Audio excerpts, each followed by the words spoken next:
Hi, good morning. It's Wednesday morning, and I was supposed to be down at a planned event in Palm Beach County this morning with a friend and resistor, Emmanuel Morel, to bring attention and awareness to what's going on down there at the Palm Beach County Supervisor of Elections. And he did this again. He did it yesterday as well, and he did such a great job that he gave himself a sore throat and couldn't be out there today. So instead of going down there with him, I'm here in Martin County. I'm right down at the end of Cove Road, which is down near where I live, and it's so beautiful out. I thought I'd just come down here and sit and chat a minute while there's no cyanobacteria in the water that we know of.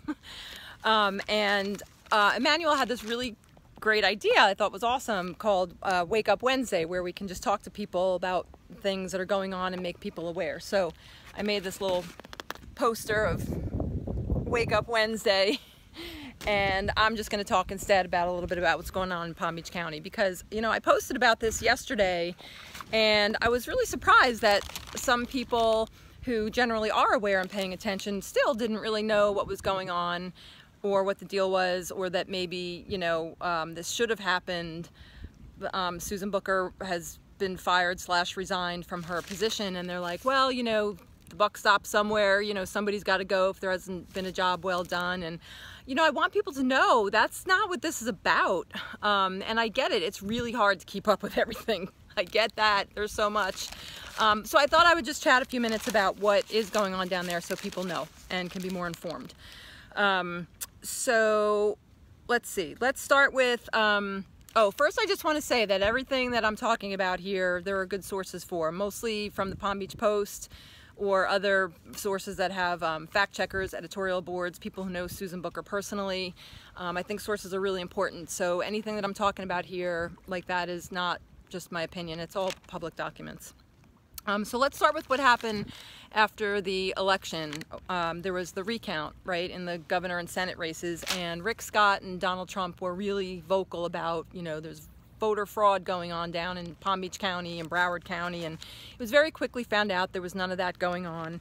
And anyway, after the recount, Ron DeSantis, oops, lost my notes, Ron DeSantis eked his way in, and now within the first month or so, he has suspended Susan Booker. And it was actually his secretary, State Secretary Michael Ertel, who suspended her, and he himself now has resigned already after 3 weeks because of blackface and racial things in his past, because, you know, probably if you're appointed by a racist and you hang out with racists, you're probably a racist, and that's not good. So he resigned, which is great. But before that, he suspended Susan Booker, and she wanted to have, you know, she was going to do a lawsuit to try to fight this. So let's back up even a little bit more, I'm blowing in the wind here,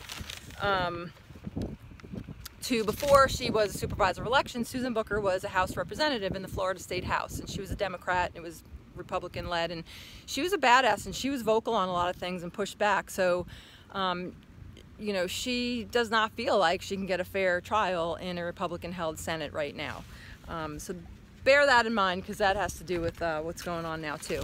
And then another thing was right after Rick Scott narrowly got elected, because all of his elections have been really close, he created a voter purge, a list of people that he said were voting illegally. And Susan Booker looked into that and found that most of the people on that list were actually voting and registered legally. And she pushed back again and said, no, I'm not using this voter purge list, and, you know, that's not okay. And then she also, her office also then found out that a firm hired by the Republican National Committee was registering voters fraudulently. That's big. And it wasn't just here in Florida. They found it in other states too. So they quickly cleaned their hands of that, but it happened. And so that's all kind of in the history. So there's some bad blood in the past here with Susan Booker and the Republicans. So let's go back to now who Ron DeSantis has put in her position. Her name is Wendy Link, and she is part of a law firm along with her husband and I think somebody else, or a couple people, I don't know. And they also, going back to Rick Scott, I don't think we're ever going to get out from underneath this guy.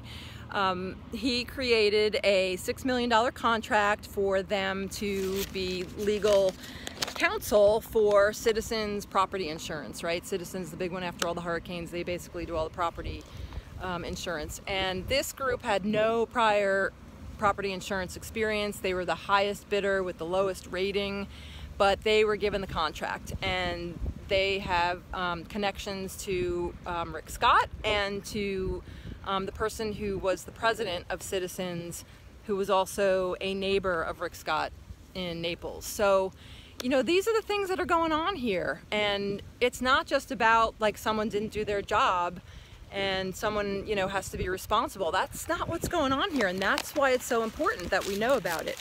So,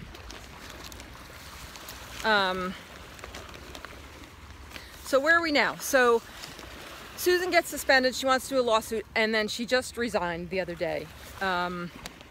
So why did she resign? And this is the really important factor.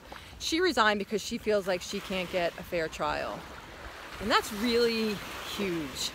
And it, you know, it's not just my opinion or her, you know, I believe her and I think she's right. And it's not just my opinion on that. She's got legal counsel who's saying, you know, you need to give this up. You're not going to get a fair trial. And think about what that says. You know, then she could, you know, even if she lost, she could appeal. What does it go to the Supreme Court? That was just stacked with arguably the most conservative Supreme Court in the nation by Ron DeSantis. So, like, here's a single person supposed to be getting dragged through all of this and could potentially lose everything and still lose. You know, how is anybody supposed to do that? And we are aware of that up here in Martin County because Maggie Hurchella is doing it right now.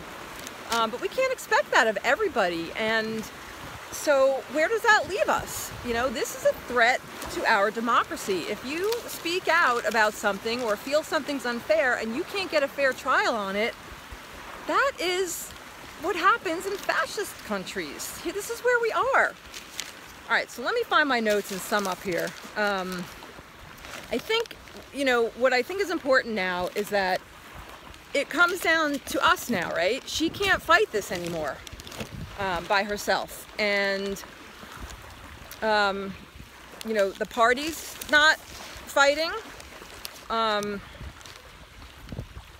Where's the outrage? Where's the recourse? You know, they do this all the time and they get away with it and there's never any consequences. Never any consequences. I mean, if they had, the Democratic Party was like the Republicans' parent, they would suck as parents. There's never any consequences. You just develop like irresponsible, incapable citizens that way, which is what we have.